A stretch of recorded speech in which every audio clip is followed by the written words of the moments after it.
अस्सलाम वालेकुम दोस्तों, उम्मीद करता हूँ कि आप सब खैरियत से होंगे।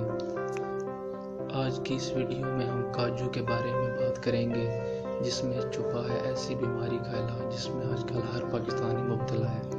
वीडियो शुरू करने से पहले अगर आपने हमारे चैनल को सब्सक्राइब नहीं किया तो सब्सक्राइब कर लें और बेल आइकन को भी दबा दें। दोस्तों, अगर आप डिप्रेशन का शिकार हैं और इसके इलाज से तंग आ चुके हैं तो आज हम आपको इसके कुदरती इलाज के बारे में बताएंगे, जो बहुत ही आसान होने के साथ साथ मज़ेदार भी है। माहिरीन के मुताबिक काजूस के नाम से जाने वाला ये मेवा डिप्रेशन का बेहतरीन इलाज है। माहिरीन का कहना है कि काजू में विटामिन, मिनरल्स, फाइबर्स और कई किस्म के अज़ा पाए जाते हैं, जो बहुत सी खतरनाक बीमारियों से बचाव का जरिया है।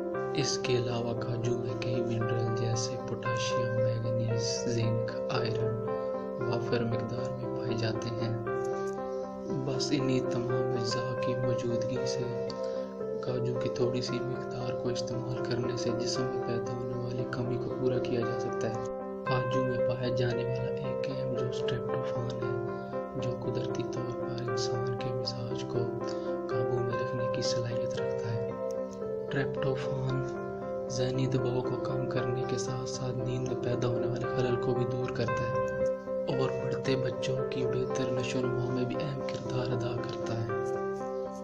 वाज़ेह रहे कि डिप्रेशन से बचाव के लिए तैयार की जाने वाली बेशतर अद्वियात में काजू को लाजमन शामिल किया जाता है। इसके अलावा काजू में कुछ ऐसे फैटी एसिड पाए जाते हैं जो कोलेस्ट्रॉल को काबू में रखने और दिल की बीमारियों से निजात दिलाने में अहम किरदार अदा करते हैं। जी तो दोस्तों, ये थी आज की हमारी वीडियो। उम्मीद करता हूँ कि आपको पसंद आई होगी। मिलते हैं अगली वीडियो में। अल्लाह हाफ़िज़।